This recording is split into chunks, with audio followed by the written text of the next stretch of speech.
자, 이제 챕터 64 단체백의 의미 성립에 대해서 살펴보도록 하겠습니다. 자, 노조가 단결권에 의해서 노조 설립되었고요.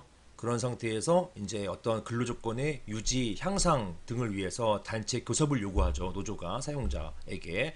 이때 사용자는 이러한 단체 협약에 대해서 거부할 수 없습니다. 기본적으로 거부해버리면은 정당한 거부가 아닐 경우에는 부당노동행위가 되기 때문에 거부하지 않고 협상에 이제 응합니다. 교섭인데요. 교섭에 응한 상태에서 어떤 결과물이 도출되는데 그 도출된 결과물이 바로 단체 협약이 되겠습니다. 만약에 교섭이 결렬됐을 경우에는 그때 노조는 이제 쟁의 행위로 돌입하게 되는 것이죠.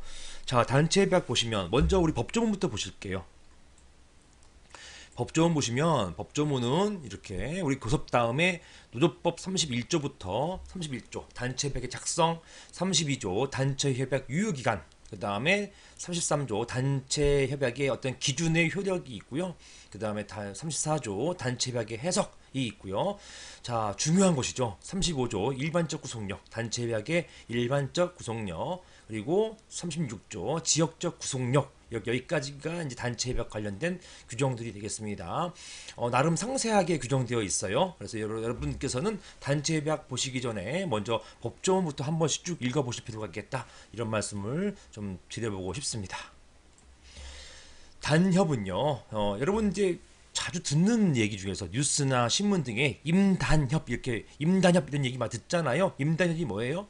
이 단체 협약 중에서 임금과 관련된 그런 단체 협약을 따로 떨어뜨려 가지고 임단협 이렇게 표현합니다. 임금이 사실은 근로조건에 있어서 가장 중요한 부분 중 하나잖아요. 그러니까 별도로 임금만 가지고서 별도 단협을 체결합니다. 그래서 이것을 임단협이라고 하지요. 이런 단체 협약은 농조합과 사용자 또는 사용자 단체 간의 단체 교섭의 결과로서 근로조건, 기타 노사관계 제한 사항에 대해서 합의한 문서를 의미한다. 또는 이건 문서이지만 또 단체 협약이기 때문에 협약 뭐예요? 협약서 쓰잖아요. 즉 계약이랑 굉장히 비슷합니다. 계약서 이렇게 보시면 되겠습니다. 자, 이것 때문에 법적 성질에서는 문제가 될 수 있어요. 자, 단체 협약이 개별 근로자의 근로계약을 규율하는 규범적 효력을 갖는 근거가 무엇인지 문제된다. 방금 전에 제가 어떤 말씀 드렸습니까? 단체 협약은 사용자와 노조 간의 어떤 협약을 체결하는 거예요. 협약을 체결하는데 이제 보시는 것처럼 이러한 노조와의 협약이요 개별 근로자에게 영향을 미치게 되는 것입니다. 자, 그렇게 되면 이런 유형 이게 법적 성질이 뭐냐가 이제 문제되는 거예요.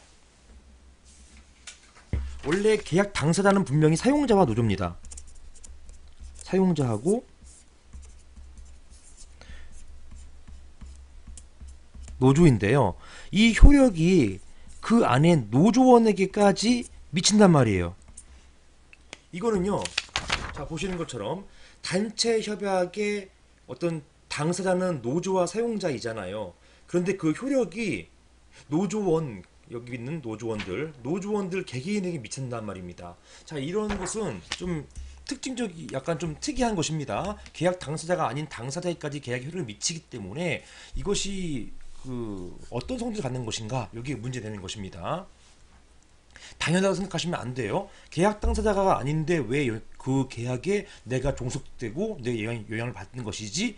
여기에 대해서 이제 의문이 있었고요. 학설은 법규범설과 계약설이 있습니다.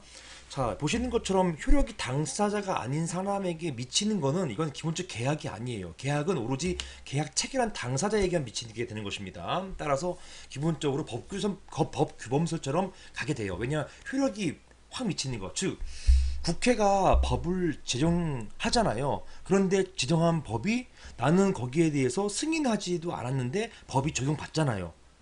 마찬가지로 법규범이 되어야만 거기에 있어서 인식하거나 인식하지 않든가 합의하든가 합의하지 않든가 여기에 대해서 효력을 미치게 되는 것입니다. 자, 법규범설은요 단체 협약을 법령과 같은 법규모로 보는 견해가 있고요. 계약설은요 단체 협약이 계약의 성질을 갖는다는 견해가 되겠습니다. 자, 집단적 규범계약서는요 조합원의 의사를 기초로 한다는 점에서 집단적 계약이 돼 개별 근로계약에 우선하는 효력이 있다는 점에서 규범계약이라고 보는 것이고요. 자, 근데 이제 그 통설과 판례는 요거라고 보여져요. 노조법 33조 수권설. 자, 계약이 불구한 단체 협약에 국가법이 특별한 정책적 규범적 효력을 부여한 것, 이렇게 보고 있는 것입니다. 즉 단체 협약은 그 명칭상으로는 협약이잖아요. 협약이기 때문에 이것을 고지고대로 법규범으로 보기는 어렵다라고 하는 것 때문에 법규범은 배제됩니다. 법규범설은. 자, 방금 말씀드린 것처럼 계약 당사자가 아닌데도 불구하고 영향을 미치는 것, 이거는 계약설에 뭐 엄밀하게 계약설이라 볼 수는 없어요. 따라서 계약설에서 파생된 어떠한 견해인 노조법 33조 수건설, 자 33조 보시겠습니다. 33조, 자 기준의 효력입니다. 1항 매우 중요한 효력이에요. 단체 협약이 정한 근로조건 기타 근로자의 대우에 관한 기준에 위반하는 취업규칙 근로계약 부분은 무효로 한다. 굉장히 강력한 효력을 띠고 있죠. 단체 협약에 위반하는 취업규칙, 반하는 취업규칙 근로계약은 전부 무효라는 것이에요. 그 다음에 근로계약이 규정되지 아니한 사항 등에 대해서 또는 여기에서 무효로 된 부분은 단체 협약에서 정한 기준에 의한다. 굉장히 강력한 어떠한 그 힘을 실어주고 있죠. 누가요? 노조법이요. 법이 이런 강력한 힘을 실어주고 있습니다. 어디에? 단체 협약에. 이것 때문에 기본적 단체 협약이라는 표현 때문에 계약이긴 하지만 그럼에도 불구하고 이 효과가 미치는 거는 뭐냐면 노조법이 단체 협약에 위반되는 어떠한 것도 다 무효로 만들어버린다. 굉장히 강력한 효력을 두고 있기 때문에 마치 법규범하고 상당히 비슷하게 만들어졌다. 그래서 계약설 중에서 자 명칭이 협약이기 때문에 계약설로 가고요. 계약설 중에서 노조법이 특별하게 수권을 통해서 권리를 줌으로 인해 가지고 효력이 발생한 것이다 라고 해서 노조법 33조 수권설이 되겠습니다. 이렇게 노조법 33조 수권설은 계약에 불과한 단체 협약에 국가법이 특별히 정치적으로 규범력을 부여한 것, 이렇게 규범력, 규범적 효력, 법규범 같은 효력을 말하는 것입니다. 부여한 것이라고 한다. 이게 이제 지금의 통설이라고 하겠습니다. 자, 헌법재판소는요, 단체 협약에 대해서 근로자의 보호와 노사관계 안정이라는 노동정책상의 이유에서 법률로 특별한 법적 효력을 부여하고 있다라고 함으로써 특별한 법적 효력 부여, 누가요? 노조법이 부여하고 있기 때문에 따라서 노조법 33조 수권설 같은 입장이라고 보여집니다. 검토 보시는 것처럼 계약에 불과한 단체 협약에 국가가 특별히 정치적으로 규범적 효력을 부여한 것이라고 보기 타당하기 때문에 따라서 노조법 33조 수권설 이것이 타당하다 이렇게 보시겠습니다. 단체 협약의 성립은요 단체 협약이잖아요. 계약의 당사자입니다. 자, 당사자는 누구냐? 노동조합이에요. 그 다음에 법의 노조도 가능하다 보는 것이 통설이겠습니다. 지휘부 분해도 일정한 전제하에서 가능하다. 일시적 쟁의단이라 하더라도 자 가능하다 이렇게 보겠습니다. 자, 다만 일시적 쟁의라는 일시적이잖아요. 일시적이기 때문에 만들어진 것도 일시적이요.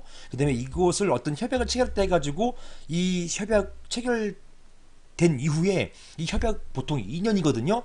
2년 동안 유지될 만큼 존재하고 있지가 않아요. 따라서 일시적 쟁의단 같은 경우는 단체 협약 체결 능력, 단체 교섭 자체는 가능하지만 단체 협약 체결 능력은 없다. 이렇게 김현배 교수님께서 보고 계십니다. 자, 사용자 측은 사용자 또는 사용자 단체가 되는 것이고요. 자, 보시는 것처럼 협약 당사자의 근로자는 없어요. 근로자가 아닙니다. 노조가 당사자가 되겠습니다. 먼저 이런 단체 협약이 체결되기 위해서는 교섭을 해야 될 거 아니에요. 어떤 것을 요구하고 그 요구에 대한 내용에 대해서 이제 어떤 응답하는 것, 이것이 이제 협약이기 때문에 단체 협약이기 때문에 그렇습니다. 그 다음에 마지막으로 우리 그 단체 협약이 뭐 등등 이렇게 합의한 문서를 의미한다라고 봤잖아요. 따라서 마지막으로 문서화가 되어야 되는 것입니다. 단체 협약은 문서화가 돼서 최종적으로 서명 날인이 완성되어야지 비로소 효력을 발휘해요. 문서화 안 되면, 그런데 이거 안 되면 아무 무용지물입니다. 이건 마찬가지예요. 여러분들 임대차 계약서 또는 주택 매매 계약서 여러분께 작성해 보셨는지 모르겠지만 최종적으로 사인을 해야지 계약 효력이 발생하는 것이지, 물론 구두로도 뭐 효력 발생한다 주장들을 하지요. 하지만 문서화 되지 않으면 기본적으로 효력 발생하지 못하는 것, 이게 민사법의 일반적인 논의이고, 이런 논의가 그대로 단체 협약에도 들어온 것입니다. 문서화가 되어야 되는 것입니다. 자, 그 다음에 요식행위로서 흠결시에는 무효입니다. 그리고 게다가 가장 강력하게 단체 협약은 요식행위, 즉 형식이 굉장히 중요하다는 것이에요. 따라서 이런 서명 날인 같은 것이 안 돼 있으면 효력이 없다 이렇게 보고 있습니다. 그 다음에 취업규칙의 규범력을 인정한, 요거는 특이한 이야기입니다. 판례가, 자, 단체협약 쌍방 당사자 서명 또는 날인이 없다. 그럼 일단은 단체협약 효력은 없는 거잖아요. 그 다음에 유효 기간에 관한 규정이 없는 경우 등등을 고려해서 단체협약으로서는 인정하기 어렵다 하더라도, 이런 경우에 일단은 단체 협약 같은 것을 사용자가 제시했다고 한다면, 자, 사용자가 일방적으로 제시하는 그 사업장 내의 규율, 뭐라고 합니까? 취업 규칙이라 하잖아요. 따라서 이런 경우 취업 규칙으로 보아서 규범력을 인정한 경우, 이런 경우가 있더라는 것입니다. 특이한 판례이기 때문에 한번 보아주시면 되겠습니다. 자, 행정관청의 신고는요, 협약 체결일로부터 15일 이내에 신고해야 된다라는 것이고요. 자, 보시면 이렇게 신고해야 된다. 위반 시 과태료 부과한다. 자, 단체협약 체결 당사자 및 단체협약 형식적 요건입니다.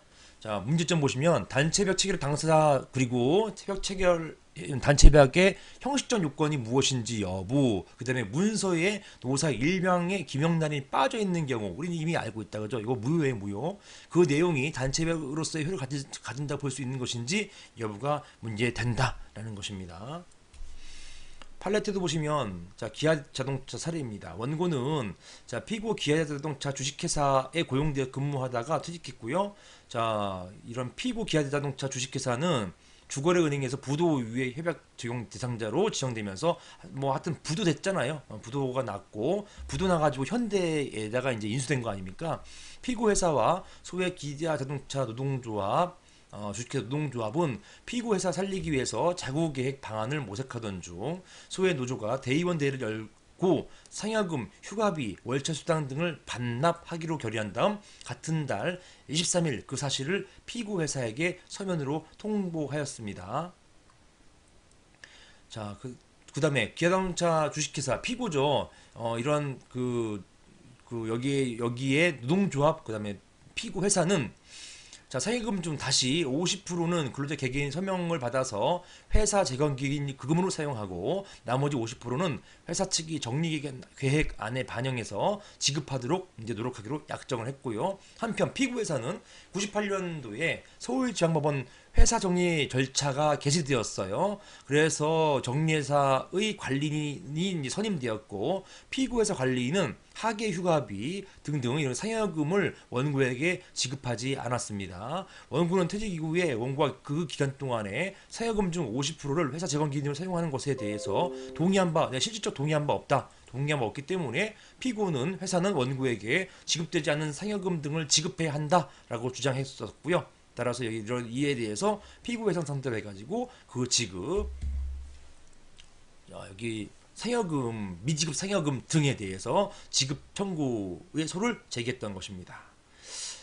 자, 판례는요, 단체협약이 유효하게 성립하려면 단체협약 체결 능력이 있는 사용자가 그 상대방 당사자로 체결해야 되는 것이고, 나아가서 서면으로 작성하여 당사자 쌍방이 서명 날인함으로써, 자, 어떻게 즉 이렇게 일정한 방식을 갖추어야 된다는 것입니다. 노조법 제31조 1항 소정의 방식을 갖추어야 하고, 이러한 요건 갖추지 못한 단체협약은 조합원 등에 대해서 그 규범적 효력이 미치지 아니한다라는 것입니다. 무효라는 것이죠. 문서에 노조위원장의 기명날인만 있고 회사 대표이사의 기명날이 되어 있지 않는 경우 그 내용은 단체협약으로서의 효력을 가지지 못한다고 판시했고요. 따라서 형식적 요건을 갖추어야만 단체협약은 유효하다, 이렇게 본 바가 있습니다. 여기 보시는 것처럼 요 사례에서 자세하게 나오지는 않았는데요. 여기에서 뭐 이제 관리인이 지급하지 않고 여기 않는 어떤 근거가 된 그런 어떤 것이 이제 어떤 단체협약 안이 있었는데, 단체협약 안은 여기 사용자가 거기에 대해서 기명날이 하지 않았다는 것이에요. 자, 그렇기 때문에 이런 단체협약은 무효이다 판시했습니다. 단체협약은 협약 당사자인 노동조합과 사용자 측만 규율하는 것이 아니라 노동조합의 조합원과 사용자 측까지도 규율하게 되기 때문에 이러한 효력이 유효하기 위해서는 단체협약 형식적 요건이 반드시 구비되어야 한다, 이렇게 보았던 것입니다. 자, 이게 됐고요. 그 다음에 아무튼 그래서 이제 요 기아자동차 사례에서는 이게 뭐 상세하게 나오진 않았지만은 단체 협약이 체결되지 않았고 일방적으로 이제 어떤 보시는 것처럼 이런 계획 안에 반영해서 지급하도록 노력하기로 확 약정했던 것이지 단체 협약 자체를 체결한 건 아니잖아요, 그죠? 체결한 것은 아니었기 때문에 이것을 강요해가지고 세금 50% 삭감 안 된다는 것이에요. 나중에 세금 돌려받을 수 있게 되는 것이었습니다. 자, 그 다음 단체협약 체결 시 김영란인의 유효성입니다. 자, 이게 왜 문제가 되냐면 단체협약은요 보시는 것처럼 자, 노조법 31조 제1항 보시는 것처럼 단체협약은 서면으로 작성해서 그 다음에 그러니까 구두가 안 된다는 얘기예요. 당사자 쌍방이 어떻게 합니까? 서명 또는 날인이에요. 서명이 뭐예요? 이건 사인 그죠? 사인 서명하고 그다음 날인 뭡니까? 도장이에요. 사인을 하든지 이제 홍길동 옆에다가 홍길동 사인하든지 아니면 도장을 찍는 거 이렇게 되는데요. 자, 기명 날인은 뭡니까? 기명 서명은 사인을 이렇게 막 하는 거잖아요. 보시는 것처럼 홍길동